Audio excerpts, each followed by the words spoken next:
तो जो Bentham Hooker classification है बेसिकली ये नेचुरल क्लासिफिकेशन है, क्योंकि ये क्लासिफिकेशन प्लांट के नेचुरल प्राकृतिक लक्षण या प्राकृतिक जो उसकी बनावट है, नेचुरल बनावट पे आधारित है कि किस तरीके की लीफ मिलेंगी, किस तरीके के स्टेबिल मिलेंगे, किस तरीके का कार्पेल अरेंजमेंट है और किस तरीके में इसमें स्टामिन, स्टिग्मा और उनका अरेंजमेंट किस तरीके से है, हैबिटाट एंड हैबिट। तो इसमें इन्होंने जो बेसिकली जो सिलेक्शन किया है क्लासिफिकेशन के लिए वो मोस्टली कोशिश इन्होंने की थी बेंथम हुकर ने, जो नेचर के द्वारा प्रदत्त है, जो नेचर के द्वारा उत्पन्न किए गए हैं उन्हीं नेचर को सिलेक्ट किया और उसी के आधार पर उन्होंने एंजियोस्पर्मिक प्लांट या स्पर्मेटोफाइटा जो प्लांट ग्रुप है उसको उन्होंने अरेंज किया है अपने क्लासिफिकेशन में। तो इनका क्लासिफिकेशन जो है वो नेचुरल कैरेक्टर पर बेस्ड है, इसलिए इसे नेचुरल क्लासिफिकेशन भी या नेचुरल क्लासिफिकेशन सिस्टम भी कहते हैं। तो नेचुरल क्लासिफिकेशन सिस्टम जो है जेडी हुकर और बेंथम हुकर और के नाम से जाना जाता है। तो बेंथम और हुकर दो अलग अलग व्यक्ति थे। तो देखा जाए जो हुकर साहब थे, इनका फादर भी रॉयल बॉटनिकल गार्डन के डायरेक्टर रहे थे और उसके बाद इन्होंने उस पर काम किया और इन लोगों ने जो क्लासिफिकेशन दिया है तो वो वहीं पर दिया। तो बेसिकली ये टैक्सोनॉमिस्ट थे, बॉटनिस्ट थे।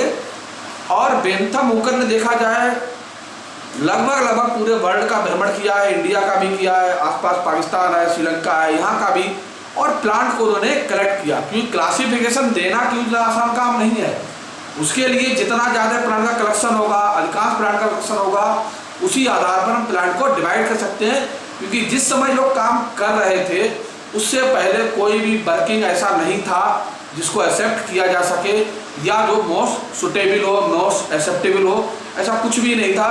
जो भी उस समय जो काम हो रहा था वो नया हो रहा था। तो उन्होंने सभी प्लांट इकट्ठे किए और फिर उनको नेचुरल करेक्टर उन्होंने क्या क्या लिए, stamen, stigma, calyx, Corolla basically based उन्होंने बनाया और उसके आधार पर उन्होंने क्लासीफाई किया। तो उन्होंने स्पर्मेटोफाइटा, स्पर्मा माने सीड, फाइटा माने प्लांट, यानी सीड प्लांट को 3 पार्ट में डिवाइड किया, डाइकोटिलीडन्स, जिम्नोस्पर्म्स एंड मोनोकोटिलीडन्स। तो डाइकोटिलीडन्स जो बेसिकली है जिनमें 2 बीज पत्र पाए जाते हैं, जैसे दालें हैं उसमें 2 सीड होते हैं और वो एक कवरिंग के द्वारा बंद रहते हैं, तो 2 बीज पत्री पौधों कहलाते हैं, डाइकोटिलीडन्स कहलाते हैं। फिर दूसरा हमारा जिम्नोस्पर्म, सिलेबस से मतलब नहीं है, नेकेड सीड का प्लांट है। फिर आता है मोनोक्लेमाइडी यानी कि सिंगल सीड प्लांट, जैसे हमारा मक्का है, राइस है, वीट है, वो ऐसे प्लांट हमारे कहलाते हैं मोनोकोटिलीडन्स। तो अभी हम बताया था करेक्टर की जो डाइकाट प्लांट होते हैं उसमें टैप रूट मिलती है, मोनोकाट्स में एडवेंटेटियस रूट मिलती है। इसी तरह बहुत सारे करेक्टर्स हैं, लिविल्स है, पैपस है और पेरियंथ है, लोडिक्यूल्स है, वो बेसिकली मोनोकोटिलीडन्स फैमिली ग्रुप के मेंबर्स का है। तो इन्होंने इन करेक्टर के आधार पर प्लांट का ग्रुपिंग की, जिस पे आज हम डिस्कस करेंगे। तो आज हम सबसे पहले बात करते हैं डाइकोटिलीडन्स की। तो डाइकोटिलीडन्स को उन्होंने 3 ग्रुप में डिवाइड किया, पॉलीपेटली, गैमोपेटली, मोनोक्लेमाइडी। तो जो 3 ग्रुप में डिवाइड किया तो मोनोक्लेमाइडी, तो पॉलीपोटली के अंदर वो प्लांट आएंगे, ऐसे प्लांट आएंगे कि जिनके पेटल्स जो हैं फ्री होते हैं, आपस में फ्यूज्ड नहीं होते हैं, अलग अलग होते हैं, वो सभी प्लांट हमारे पॉलीपेटली में आएंगे। फिर पॉलीपेटली को तो एक आधार हमारा हो गया कि पेटल्स हमारे अलग अलग हैं, लेकिन अगर देखा जाए कि जो अलग अलग है यानी कि ओपन फ्लावर अगर हम देखेंगे तो उसमें अलग अलग दिखाई देंगे हमें। और अब बात करते हैं पॉलीपेटली को 3 ग्रुप में डिवाइड किया गार्डन के बारे में, हेल्मीफ्लोरी, डिस्फ्लोरी, कैल्सीफ्लोरी। एक बात हम और करेंगे कि बेंथम हुकर साहब ने काम किया था कि बाकी लोगों ने तो प्लांट में डिवीजन के बाद फाइटा में जो यूज किया था वो ऑर्डर शब्द यूज किया था, ऑर्डर टर्म यूज किया था, लेकिन बेंथम हुकर ने ऑर्डर के स्थान पर कोहार्ट शब्द का प्रयोग किया था अपने क्लासिफिकेशन में। तो कोहार्ट्स और ऑर्डर एक ही चीज माना गया था, तो बेंथम हुकर ने स्पेशल शब्द विचार किया था कोहार्ट। तो इसको बांटा गया 3 भागों में, पॉलीपेटली, गैमोपेटली और मोनोक्लेमाइडी। पॉलीपेटली 3 भागों में बांटा गया, थैल्मीफ्लोरी, डिस्फ्लोरी एंड कैल्सीफ्लोरी। तो थैल्मीफ्लोरी का मतलब होता है कि sepals usually dissect and separate from ovary petals 1 2 3 definite stamen hypogynous ovary superior। यानी कि थाइरोफ्लोरी वो रखे गए कि जिनमें अलग अलग हो, ओवरी सुपीरियर हो, हाइपोगाइनस कंडीशन हो, मतलब पेटल्स हमारे अलग अलग हो, आपस में मिले हुए ना हो, ये कंडीशन हो गई। ओवरी सुपीरियर कैसी होगी कि यहाँ पर जो पाया जाएगा यहाँ से स्टामिन निकला हुआ हो, ये कंडीशन है यहाँ पर। तो ये कंडीशन बेस से निकल रही ओवरी, ये है ओवरी, ये है स्टामिन। तो स्टामिन देखेंगे कि बीच में ओवरी से निकल रहा है, नीचे ओवरी के बेस से निकल रहा है, तो हाइपोगाइनस कंडीशन। और हाइपोगाइनस कंडीशन जो होती है वो ओवरी सुपीरियर की कंडीशन भी होती है। तो इस तरीके से ऐसे प्लांट जिनके पेटल्स अलग अलग है, सेपल्स अलग अलग है, हाइपोगाइनस कंडीशन है, जो इंटरनल होल में करोला लगे हुए हैं, फ्री है, तो वो सब हमारे कैसे आएंगे ओवरी सुपीरियर हाइपोगाइनस कंडीशन है। तो ऐसे प्लांट हमारे कहलाएंगे सेपल्स वाले थैलेमिक फ्लोरी ग्रुप में रखे जाएंगे। फिर अगला हमारा आता है ग्रुप डिस्फ्लोरी, जिसका नाम से पता चल रहा है डिस्फ्लोरी, यानी कि डिस्क पर फ्लोरल पार्ट लगे हो, डिस्क के ऊपर अरेंजमेंट हो। तो इसमें आएंगे the sepals united free from ovary disc like usually conspicuous and ring cousins separate over the base of calyx tube conflict with the base of ovary. तो देखा जाए कि जो ओवरी के बेस से अलग हो, डिस्क पर लगे हुए हो, तो ऐसे प्लांट हमारे कहलाएंगे डिस्फ्लोरी।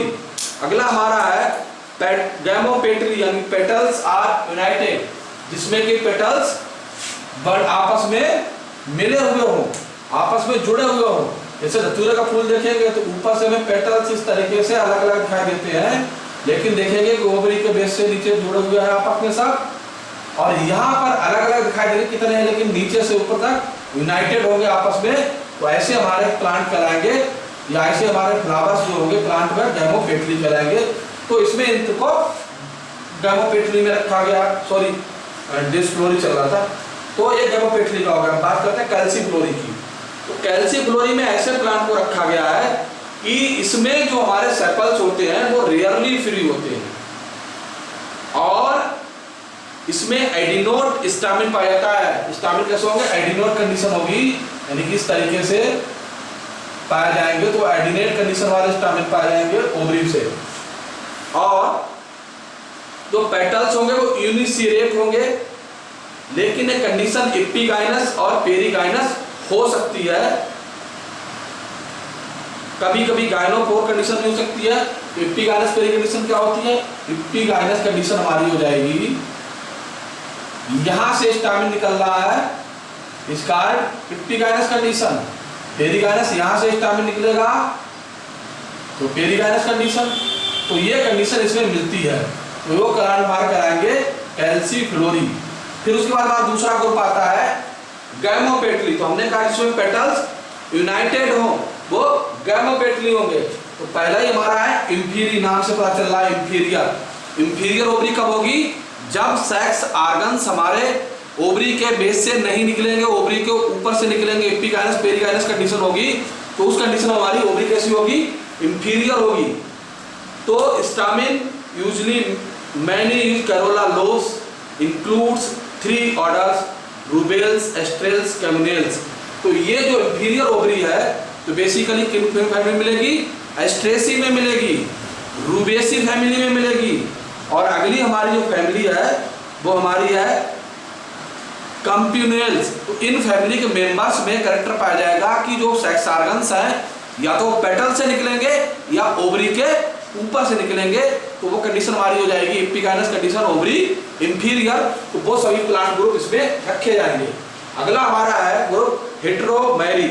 तो हेटेरोमेरी में क्या होता है, इसमें ओवरी सुपीरियर होगी, ओवरी सुपीरियर होगी, यानी कि बेस से भी निकलेंगे इसमें स्टामिन वगैरह सब, लेकिन इसका जो अगली कंडीशन इसमें होगी वो एपिपेटलस कंडीशन होगी, यानी कि जो स्टामिन होंगे वो पेटल्स के ऊपर से होंगे।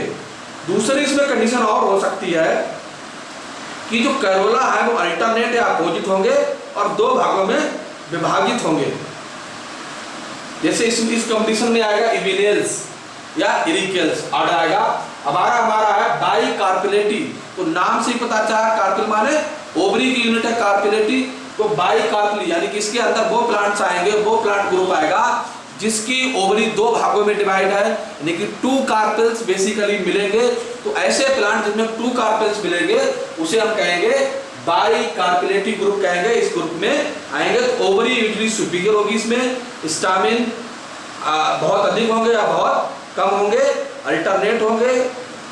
2 या 3 कार्पेल्स बहुत रेयरली मिलते हैं, इंक्लूड कितने होगा 2 ही मिलेंगे। तो इसमें जो जेनेटेल्स आर्डर है या जेनेटेसी फैमिली है उसके अंदर आएगी। अगला हमारा ग्रुप आता है मोनोक्लेमाइडी। तो मोनोक्लेमाइडी में ऐसे फ्लावर्स आते हैं जिनमें कैलिक्स कैरोला नहीं पाए जाते हैं। जिनमें क्या होता है, कैलिक्स कैरोला इस तरीके से अटैच होते हैं, दिखते अलग हैं लेकिन वो एक ही स्ट्रक्चर होता है, जिसको हम टर्म यूज करते हैं पेरियंथ। तो ऐसे प्लांट जो पेरियंथ को धारण करते हो, सेपोलॉइड हो या नहीं हो उनमें, या कैलिक्स कैरोला एब्सेंट भी हो सकते हैं कभी कभी, तो ऐसे प्लांट को कहते हैं मोनोक्लेमाइडी ग्रुप में रखा गया है। तो इसमें पहला हमारा जो ऑर्डर है वो हमारा कार्बोएम्ब्रियाई। तो कार्बोएम्ब्रियाई में 2 ग्रुप जो रखे गए हैं। इस कार्बोएम्ब्रियाई में मोस्टली टेरेस्ट्रियल प्लांट आते हैं जिनमें मेल और फीमेल दोनों, इनमें जो कैरेक्टर होंगे उसमें मेल और फीमेल दोनों जो हमारे सेक्स ऑर्गन्स होंगे वो पाए जाएंगे। दूसरा इसमें जो स्टामिन होगा वो जो स्टामिन होंगे वो अगर हमारे निकले हुए हैं पेरियंथ है यानी जो हमारे जो ऑर्गन्स है दूसरे फ्लोर ऑर्गन्स है उनके हाइट में इक्वल बराबर होंगे। दूसरा इसमें क्या है कि जो फ्लावर हमारा होगा वो सॉलिटरी होगा, टर्मिनल पोजीशन पर होगा। और दूसरी इसमें कंडीशन ये होगी कि जो सॉलिटरी फ्लावर होंगे जो इसका एम्ब्रियो होगा वो कर्व्ड होगा, घुमा हुआ होगा, इस तरीके से होगा, कर्व्ड एम्ब्रियो पाया जाएगा। तो ऐसे ग्रुप को हम कहते हैं मोनोक्लेमाइडी। क्या ग्रुप हमारा है, कार्बोएम्ब्रियाई, यानी कि कर्व्ड एम्ब्रियो वाले प्लांट जिनकी ओवरी में कर्व्ड एम्ब्रियो मिलेंगे, कार्बोएम्ब्रियाई कहलाएंगे। उसके बाद आता है मल्टी ओव्यूल, यानी कि नाम से पता चला मल्टी माने बहुत से, ओव्यूल माने प्लांट, यानी कि कई सारे सीड पाए जाएंगे, हजारों की संख्या में सीड पाए जाएंगे, वो मल्टी ओव्यूल पे जाएंगे। इसमें इन्होंने मल्टी ओव्यूल जो हमारे प्लांट थे मोनोक्लेमाइडी को 2 भागों में बांटा है। तो एक ग्रुप हमारा इक्विटिक प्लांट है जो जल के अंदर पौधे पाए जाते हैं, दूसरा हमारा टेरेस्ट्रियल प्लांट है जो ड्राई कंडीशन में मिलता है, जमीन पे मिलता है, उन्हें टेरेस्ट्रियल प्लांट के ग्रुप में रखा गया है। तो मल्टी ओवल्यूट नाम से पता चल रहा है जिसमें ऐसे इक्विटिक प्लांट जिनके अंदर इंडेफिनिट ओवरी हो, असंख्य बीज पाए जाते हो, तो मल्टी ओवल्यूट में कहलाएंगे। अगला हमारा माइक्रो एम्ब्रियाई, यानी कि जिसका एम्ब्रियो बहुत छोटा हो, एक कार्पस हो, सॉलिटरी फ्लावर हो, एम्ब्रियो बहुत ही छोटा हो और उसके चारों तरफ एंडोस्पर्म रहता है, वो हमारे माइक्रो एम्ब्रियाई ग्रुप में रखे जाएंगे। अगला हमारा ग्रुप आता है डेफिनेल्स। तो इसमें क्या होता है, इसमें एक ओवरी में एक कार्पिल होता है और जो ओव्यूल्स होते हैं वो सॉलिटरी होते हैं, पेरियंथ परफेक्ट सेपोलॉइड होते हैं। स्टामिन जो मिलेंगे इसमें वो पेरीगाइनस कंडीशन मिलेगी, हमने बताया था इसमें, तो ये बड़ी इंपॉर्टेंट बात है इसमें। स्टामिन पेरीगाइनस डेफिनेल्स में, यानी कि जितने प्लांट होंगे इसमें वो इस तरीके के वाले प्लांट होंगे और फ्लावर हमारे सॉलिटरी होंगे। एक उसमें सिंगल ओव्यूल पाया जाएगा, ओव्यूल उस ओवरी के अंदर होता है। तो ये पेरीगाइनस कंडीशन इसमें कैरेक्टर ग्रुप में पाई जाएगी। अगला हमारा ग्रुप आता है एक्लेमाइडोस्पोरिन। तो एक्लेमाइडोस्पोरिन क्या होगा, ओवरी जो होगी यूनिलैकुलर होगी, इसमें 1 से 3 सीड हो सकते हैं। इसमें 1 से 3 सीड ओवरी होगी, सिंगल ओव्यूल होगी, एक ही ओव्यूल में पाया जाएगा और इसमें 3 सीड इस तरीके से अरेंज हो सकते हैं। तो इस तरीके से इसमें लगे रहेंगे। दूसरा इसका जो इंपॉर्टेंट कैरेक्टर है इसमें वो इसमें क्या कि पेरियंथ बहुत जो इसमें जो सीड होते हैं उनमें टेस्टा नहीं पाया जाता है। तो जो क्लेमाइडोस्पोरी है विदाउट टेस्टा प्लांट इसमें पाए जाते हैं जो उसमें होते हैं। अगला है यूनिसेक्सुअल्स, जिसमें सिंगल अगर फ्लावर है हमारा तो यूनिसेक्सुअल होगा, या तो मेल होगा या फीमेल होगा।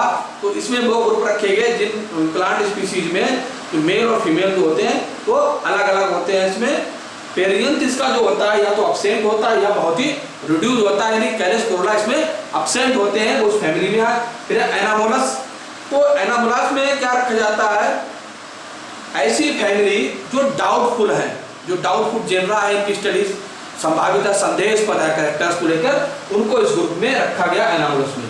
फिर हमारा अगला ग्रुप आता है मोनोक्लेमाइडी। जैसे इसमें बताया था कि जिसमें मोनोकार्टिलियंस यानी एक बीच में पौधे आते हैं, तो माइक्रोस्पर्मी जिसके सीड बहुत छोटे होते हैं उन्हें माइक्रोस्पोरी में रखा गया है। इनका जो पेरियंथ होती है, इसमें बेसिकली कैलिस्कोरोला का पेरियंथ मिलता है, ओवरी इंफीरियर होती है और उसमें पार्शियल प्लेसेंटेशन पाया जाता है। इसमें जो कि पेरीफेरी पे लगे रहते हैं साल्यूट, जैसे कि हमारा आर्किड वगैरह उसमें बहुत छोटे होते हैं। अगला हमारा एपिगाइनी पेरियन, अगला हमारा ग्रुप है एपिगाइनी। तो इसमें बेसिकली जो रखा जाता है एपिगाइनी में कैरेक्टर है perianth partially petaloid, ovary usually inferior, endosperm abundant. तो इसमें पेटल्स जो हमारा कैलिस्कोरोला है वो पेटल्स में कन्वर्ट हो जाते हैं। दूसरा क्या है, इंफीरियर ओवरीज में मिलेगी। फिर हमारा अगला आता है इसमें एक छूट गया था कोरोनी, इसमें रह गया था कोरोनेई। तो इसमें बेसिकली क्या आएगा, इसके कैरेक्टर जो होंगे वो होंगे inner perianth petaloid, ovary usually free superior, endospermic abundant. तो इसमें क्या होगा, देखो इसमें हमारी ओवरी थी इंफीरियर और इसमें ओवरी है सुपीरियर, यानी कि इसमें जो सेक्स ऑर्गन्स निकलेंगे वो बेस से निकलेंगे, इसलिए ओवरी सुपीरियर होगी, हाइपोगैलस कंडीशन होगी, उसमें पेरिगैलस कंडीशन है। अगला हमारा है कैल्सिनी। तो कैल्सिनी में क्या होगा कि पेरियन सेपोलाइड होंगे। सेपोलाइड क्या होते हैं पेरियन कि बेसिकली इसमें जो हमारा कैलिस का तो पार्ट होगा, बहुत ज़्यादा सेपल्स का यूनिट तो होगी, लेकिन जो हमारा करोला है वो या तो अब्सेंट होगा या अविकसित होगा, विकसित नहीं होगा। और ये बेसिकली इस ग्रुप में जो कैल्सिनी प्लांट है इसमें मोस्टली हार्वेसियस प्लांट आएंगे जिनका स्टेम बूडी नहीं होगा। फिर हमारा अगला आता है न्यूडीफ्लोरी। तो न्यूडीफ्लोरी के नाम से पता चल रहा है न्यू, यानी कि पेरियन नहीं होंगे, जो सेक्स ऑर्गन्स होंगे वो बिना कैलिस करोला के पाए जाएंगे। और जो हमारे पेरियंथ होंगे बेसिकली इसमें वो हेयर लाइक स्ट्रक्चर के रूप में होंगे, जो ओवरी और कैलिस और करेला को कवरिंग का काम करेंगे इसमें। और इसमें जो ओवरी सुपीरियर होगी और ओव्यूल्स इसमें बहुत सारे होंगे नंबर में, इंडेफिनिट नंबर होंगे। फिर हमारा अगला ग्रुप आता है एपोकार्पी। तो एपोकार्पी में क्या होता है कि पेरियंथ एक या दो चक्र में पाए जाएंगे, इसमें भी ओवरी सुपीरियर होगी, एंडोस्पर्म इसमें अब्सेंट होगा। अगला हमारा ग्लूमी। तो इसमें फ्लावर सॉलिटरी होगा, सेसाइल होगा, एक्साइल में डायरेक्ट होंगे, हेड स्पाइकलेट में अरेंज रहेंगे। तो ये ग्रेमिनी, और इसमें इस फैमिली में ग्रेमिनी है, साइटेसी मेंबर्स आते हैं, लोडिक्यूल्स होंगे, कवरिंग सीड्स पाए जाएंगे।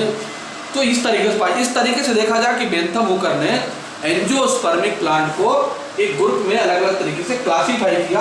तो उन्होंने फ्लोरल कैरेक्टर को लिया, जो नेचर में फ्लोरल कैरेक्टर दिखाई देते हैं प्लांट में लिया। तो देखा जाए कि जो एंजियोस्पर्मिक क्लासिफिकेशन सिस्टम है हिस्ट्री में आज भी सबसे एक्सेप्टेबल अगर कोई क्लासिफिकेशन है तो वो बेंथम हुकर का क्लासिफिकेशन है। इसको संसार की जितनी भी हर्बेरियम है मोस्टली में इसको अपनाया गया है। इसके अकॉर्डिंग ही हर्बेरियम में स्पेसिमेन को अरेंजमेंट किया गया, अरेंज करा गया है। और ये प्रैक्टिकली अगर देखा जाए फील्ड में प्लांट आइडेंटिफिकेशन में जो यूज होता है, अरेंजमेंट में यूज होता है, तो जो है मोस्ट एक्सेप्टेबल जो है हमारा बेंथम हुकर क्लासिफिकेशन है, बहुत ही अच्छा है। इसमें कुछ चीज़ें क्रिटिसाइज की हैं कुछ लोगों ने, उन्होंने कहा कि डाइकोटिलिडन्स मोनोकार्टिलिडन्स जिम्नोस्पर्म की क्या जरूरत थी जबकि उसकी स्टडी नहीं करना है। तो इसमें कुछ मेरिट्स थी, इनकी विशेषताएं क्या है।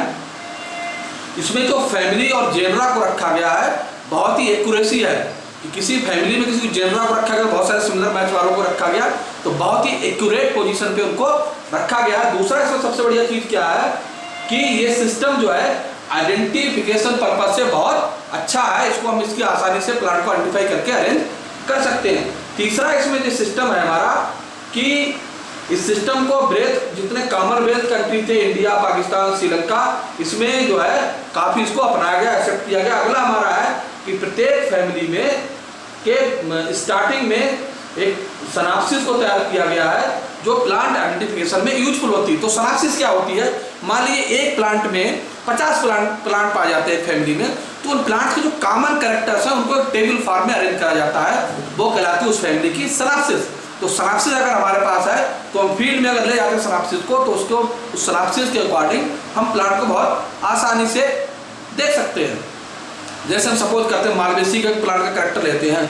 अब गुलहड़ को आप जानते हैं, गुलहड़ के अलावा बहुत सारे प्लांट मालवेसी के मिलेंगे फील्ड में जिनको आप नहीं जानते, अननोन है आपके लिए। जैसे कि हमारा एक आता कंघी का प्लांट एबुटेलान इंडिकम, पीले कलर का होता है, वाइल्ड प्लांट मिलेगा और उसमें फ्रूट भी अलग तरीके से बनता है। लेकिन जो फ्लावर आप देखेंगे कि जिस तरीके से जो स्टाइल होता है इसके ऊपर स्टिग्मा और स्टेमिन लगे रहते हैं वो बहुत बड़ा होता है। तो वो सभी प्लांट में बड़ा होगा, फ्लावर छोटा चाहे कैसा भी हो।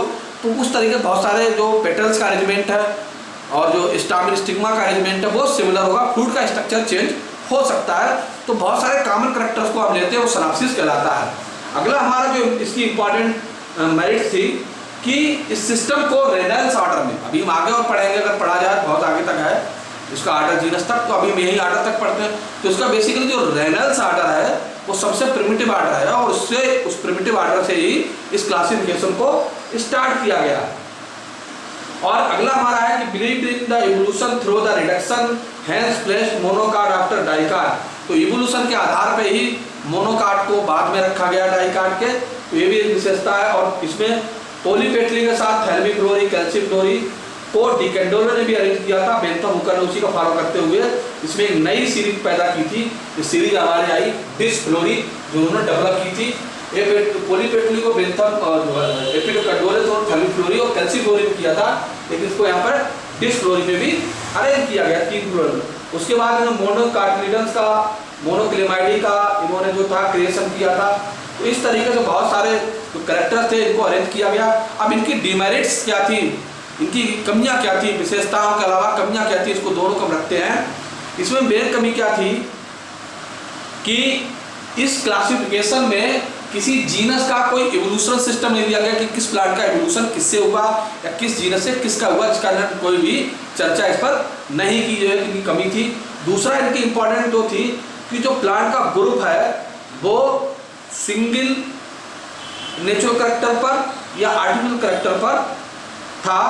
तो इसमें जो है कई सारे और दूसरी क्लोज रिलेटेड फैमिली को अलग रखा गया और जो इनका मोनोक्लेमाइडी ग्रुप है वो पूरी तरीके से आर्टिफिशियल कैरेक्टर्स के आधार पर उनको डिसाइड कराया कैरेक्टर को है। दूसरा इसमें था कि जो एस्ट्रेसी फैमिली है, जो उसमें एस्ट्रेसी है वो सबसे एडवांस फैमिली है, लेकिन इसको इंफीरियर ग्रुप में रखा गया है। और जो गैमोपेट्री थी उसको स्टार्टिंग में रखा गया था। और दूसरी हमारी अगर देखा जाए कि जो आर्किडेसी फैमिली है वो सबसे एडवांस फैमिली है और इसको जो है मोनोकार्ड्स में एज ए बिगिनिंग यानी कि प्रिमिटिव फैमिली की तरह उन्होंने ट्रीट किया है। इस तरीके से इसकी कुछ मेरिट्स और डिमेरिट्स थी। और बेंथम क्लासिफिकेशन सिस्टम जो है इन्होंने अपना क्लासिफिकेशन था वो जेनरा प्लांटेरम नामक बुक में पब्लिश कराया था, 3 वॉल्यूम में पब्लिश किया था इन्होंने इसको। और इस तरीके से देखा जाए कि बेसिक के लिए ये एक इम्पॉर्टेंट क्लासिफिकेशन है जो आपके लिए बहुत ही यूजफुल है, आने की अधिक बहुत सारी संभावनाएं इसमें रहती हैं और हो सकता है कि आपको पहला क्वेश्चन इसमें मिल जाए। तो बेंथम हुकर हचिंसन में से एक क्लासिफिकेशन आपको एग्जाम में अवश्य पूछा जाएगा। दूसरा इसमें पूछा जाता है 1 नंबर में क्वेश्चन है कि जो बेंथम हुकर क्लासिफिकेशन वो कैसा है, तो आर्टिफिशियल है। लीनियस का क्लासिफिकेशन कैसा है, वो सॉरी लीनियस का आर्टिफिशियल है, बेंथम हुकर का नेचुरल का सिस्टम है और हचिंसन का फाइलोजेनेटिक सिस्टम है। तो 1 नंबर पूछा जाता है। दूसरा क्वेश्चन नंबर में आ सकता है कि जो बेंथम हुकर ने अपना क्लासिफिकेशन किस बुक में पब्लिश किया, तो जेनरा प्लांटेरम में पब्लिश किया। हचिंसन ने क्या किया कि फैमिलीज ऑफ फ्लावरिंग प्लांट में पब्लिश किया। इसी तरीके से उन्होंने बुक लिखी थी स्पीसीज प्लांटेरम। तो बहुत सारी चीज़ें बायोडायनामिक सिस्टम किसने दिया था, लीनियस दिया था। तो बहुत सारे इससे टैक्सोनॉमी के जो हमारी क्लासिफिकेशन वाला पार्ट है, सेक्शन है, इसमें से 1-1 नंबर के बहुत सारे क्वेश्चंस आ सकते हैं कि कितने फैमिलीज में डिवाइड किया, कितने ऑर्डर में डिवाइड किया, इस तरीके की चीज़ें आ सकती। तो 1 नंबर के क्वेश्चंस भी आते हैं और लॉन्ग क्वेश्चन में आने की संभावना रहती है। तो आज अगर देखा जाए ये बाइंड अप हो चुका है क्लासिफिकेशन वाला हमारा सेक्शन। अभी एक रहेगा जो हम कल पढ़ाएंगे, लीनियस क्लासिफिकेशन यानी कि आर्टिफिशियल क्लासिफिकेशन सिस्टम की कल हम बात करेंगे।